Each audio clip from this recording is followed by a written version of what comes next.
apakah saudara merasa perlu menanggapi lagi?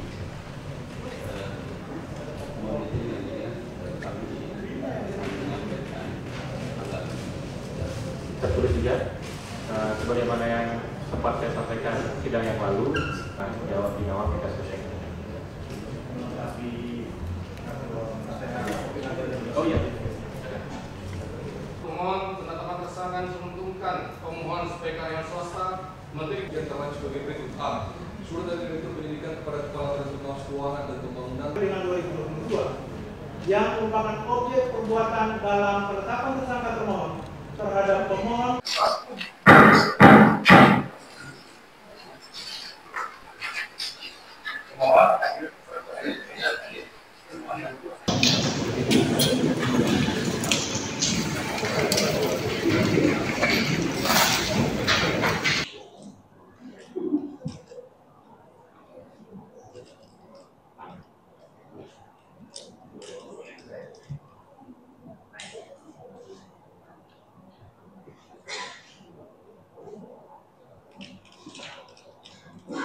Akuat Jungto Tujuan Kop Jungto Putusan MKRI nomor 21 Jungto Permampan saya dan menurut saya ini tidak pernah menitipkan siapapun untuk berkomunikasi kepada Pak nama tawaran sesuatu.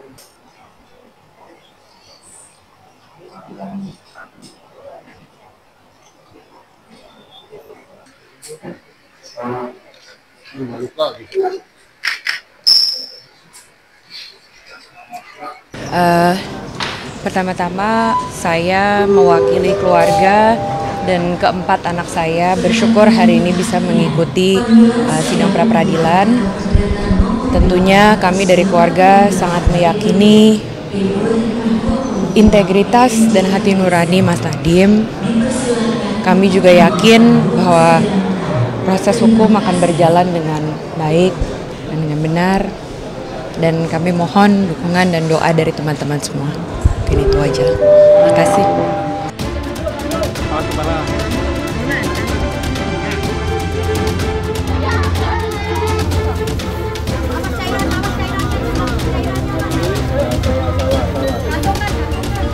Kecepet ya. Tim berupaya melakukan evakuasi terhadap para santri yang menjadi korban robohnya gedung musola di pesantren Al-Hozini, Sidoarjo, Jawa Timur. Tanpa lelah, para petugas bekerja selama 24 jam bergantian berpacu dengan waktu menyisir sejumlah sektor yang menjadi titik korban tertimbun reruntuhan bangunan. Kamu bantu tarik ini ya, guys ya. Tandu. Nggak ada ya, cuma perut kecepet ya. Ya, di sebelah kiri guys ya. Ya. Haikal. Ya. Kamu yang sakit apa, Nak? Satu persatu korban yang terjebak di bawah reruntuhan berhasil dievakuasi meski dengan peralatan seadanya karena kondisi reruntuhan gedung sangat berbahaya jika menggunakan alat berat. Proses evakuasi penuh tantangan. Ratusan personel dikerahkan mengejar golden time di tengah medan sulit. Tim harus menghadapi medan reruntuhan yang sempit dan berbahaya. Meski demikian, tim evakuasi berhasil menyelamatkan sejumlah santri yang terjebak di bawah reruntuhan dengan selamat. Dengar suara saya untuk Anda yang berada di dalam. Setelah 4 hari tim evakuasi berjibaku penuh kehati-hatian, tim memutuskan menggunakan alat berat setelah tim tidak lagi menemukan tanda-tanda kehidupan dari bawah reruntuhan gedung. Meski demikian, keputusan tersebut tidak mudah. Tim juga berkoordinasi dengan keluarga korban yang masih hilang meminta persetujuan untuk menggunakan alat berat. Setelah mengerahkan alat berat, puluhan jenazah korban yang sebagian besar berada di lantai 1 bangunan berhasil evakuasi. Namun proses pengangkatan reruntuhan gedung pun terkendala sebagian beton yang masih menempel dengan gedung di sebelahnya. Meski demikian, seluruh petugas terus berupaya tanpa lelah. Tim Liputan Anyus melaporkan.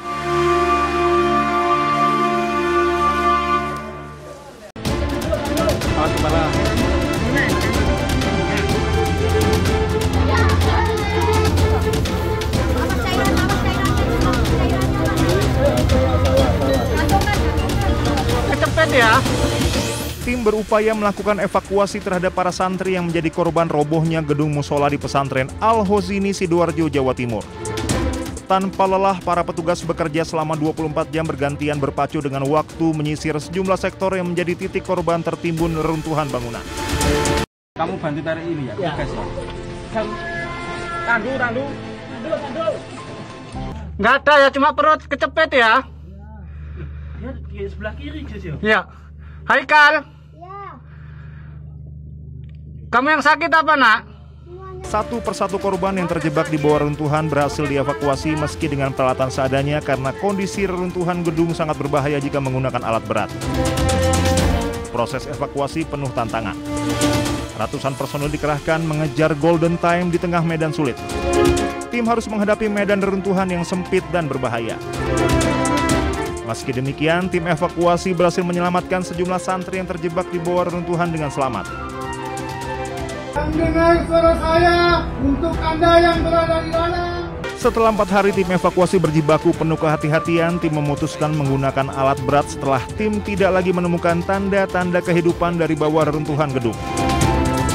Meski demikian, keputusan tersebut tidak mudah. Tim juga berkoordinasi dengan keluarga korban yang masih hilang meminta persetujuan untuk menggunakan alat berat.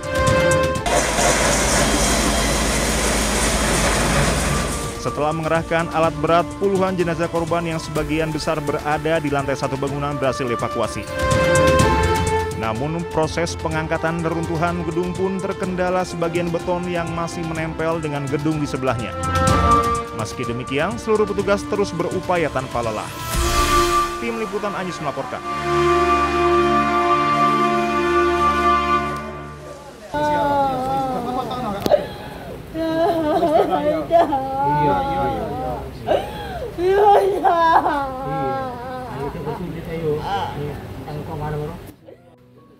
Wanita ini tak kuasa menahan tangis dan terus memanggil nama putranya.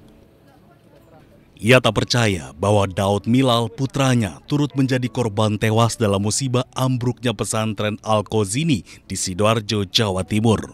Keluarga yang ikut menemani hanya bisa menenangkannya.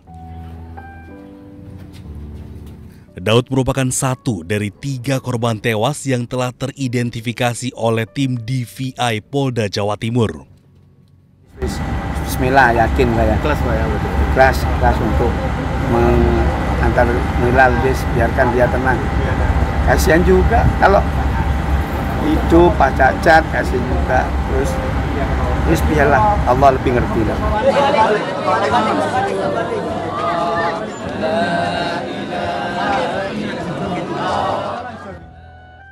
Isak tangis juga mewarnai kedatangan 2 jenazah santri korban ambruknya ponpes di Bangkalan, Jawa Timur.